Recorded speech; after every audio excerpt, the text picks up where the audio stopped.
السلام علیکم، میں آپ کا میزبان سمیع ابراہیم اور آپ دیکھ رہے ہیں ہمارا یوٹیوب اور فیس بک چینل۔ اہم ڈیولپمنٹس ہیں۔ عمران خان صاحب نے اسلام آباد ہائی کورٹ سے اپنی پروٹیکٹیو بیل کروائی ہے 18 اکتوبر تک، کیونکہ ایف آئی اے نے ان کے خلاف پرچہ درج کیا ہے۔ ایک طرف تو جو آنیسٹ لیڈرشپ ہے، جو ایماندار لیڈرشپ ہے، ان کے خلاف ایف آئی اے پرچے درج کر رہا ہے، اور دوسری جانب جن کے اوپر چارجز ہیں کہ کئی 100 ارب روپے کی منی لانڈرنگ ہوئی ہے، وہ آج بریت کے نزدیک ہیں۔ ہو سکتا ہے جب یہ ویلاگ آپ کے پاس آئے، جب تک پہنچے تو فیصلہ آ چکا ہو۔ آج شہباز شریف اور حمزہ شہباز کے حوالے سے جو ایف آئی اے کا جو مقدمہ تھا، اس میں جج صاحب نے فیصلہ محفوظ کر لیا ہے، اور اعجاز حسین اوان جج صاحب ہیں، جج سینٹرل لاہور، وہ فیصلہ سنائیں گے۔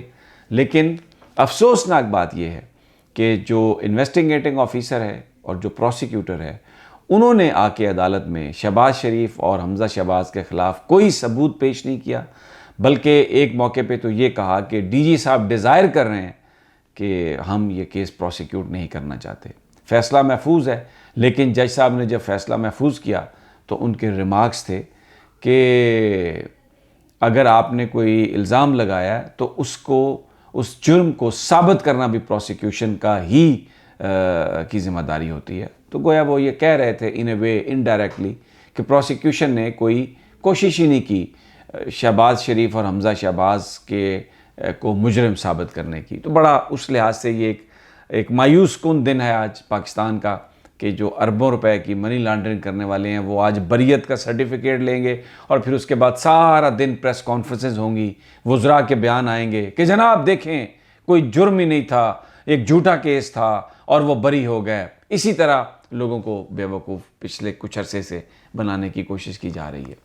آج عمران خان شرپور سے جلسے سے بھی خطاب کریں گے۔ لاہور میں بڑی ان کی امپورٹنٹ میٹنگز ہیں، اور ایک امپورٹنٹ ڈیسیژن بھی لینا ہے انہوں نے کہ وزیر داخلہ کون ہوگا۔ ہاشم ڈوگر صاحب نے کل استعفیٰ دیا تھا، اور پنجاب کے جو وزیر داخلہ ہیں، اس کی جو وجوہات سامنے آئی ہیں، 2-3 ہیں وجوہات۔ کہا یہ جا رہا ہے کہ پارٹی کے اندر سے بھی پریشر تھا، اور وہ پریشر اس لیے تھا کہ 25 مئی کے جو واقعات تھے ان میں جو افسران لوگوں پر تشدد کرنے میں ملوث تھے، ان کے حوالے سے کوئی گرفتاریاں نہیں ہوئیں، معاملہ تھوڑا سست روی کا شکار رہا۔ اور پھر اس کے بعد جو کنٹینرز پکڑے گئے پنجاب سے، وہ پنجاب نے کچھ رکاوٹ نہیں ڈالی فیڈرل پولیس کے کاموں میں یا ایف آئی اے کے کاموں میں، اور کئی 100 کنٹینر جو اسلام آباد کو سیل کرنے کے لیے استعمال کیے جائیں گے، ان کی اکثریت جو ہے وہ پنجاب سے آئی، اور پنجاب کی وزارت داخلہ، پنجاب کی حکومت نے اس چیز کو روکنے کی کوئی کوشش نہیں کی۔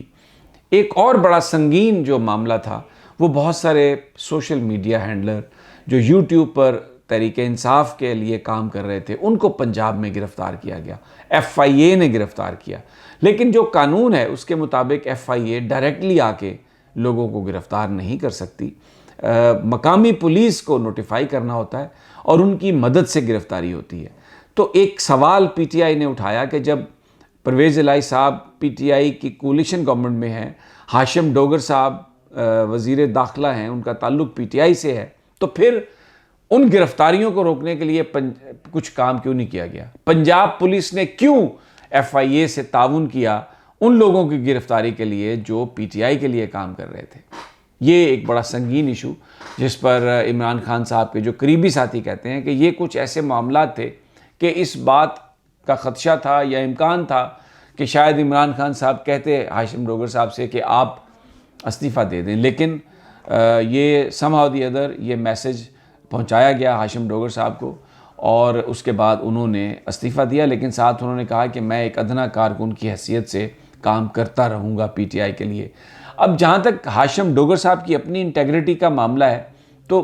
مجھے نہیں لگتا کہ کوئی اس میں بدنیتی شامل ہوگی۔ آپ کو پتہ ہے جس طرح سسٹم کام کرتا ہے، آپ کو یہ بھی یاد ہے کہ شہباز گل صاحب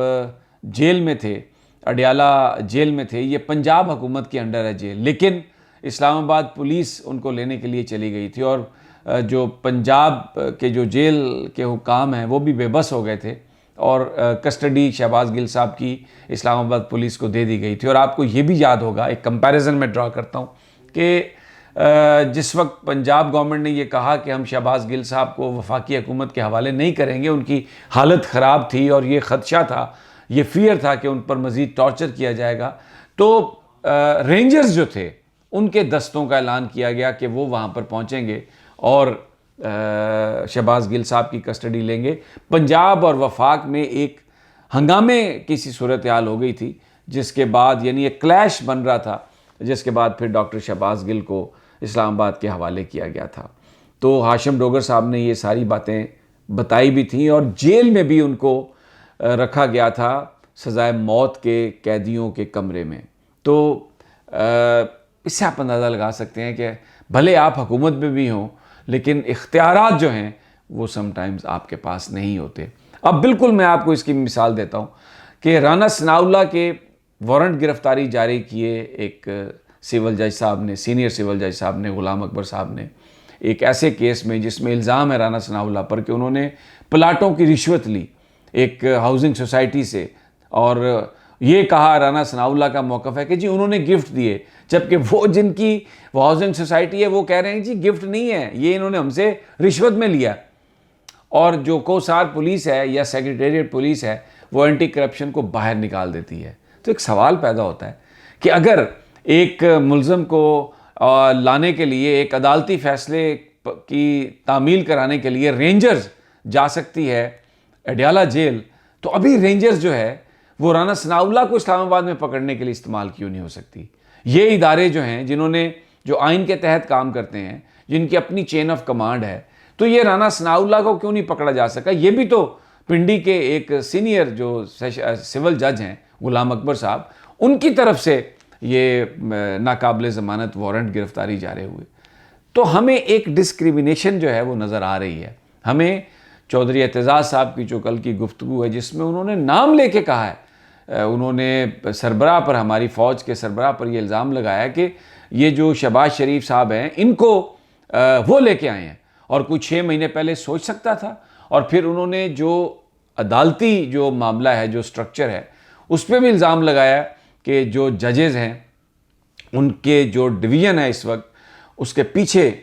نواز شریف ہے اور وہی اس کا بینیفیشری ہوگا، اور یہ نواز شریف ہے جس نے پاکستان کی عدلیہ پر اس سے پہلے بھی 2 دفعہ حملہ کیا اور ابھی پھر وہ حملہ کر رہا ہے۔ اور جو ججز ہیں، یہ چودھری اعتزاز کا الزام ہے کہ یہ جو ججز ہیں یہ نواز شریف کے اشاروں پر یہ سب کچھ کر رہے ہیں۔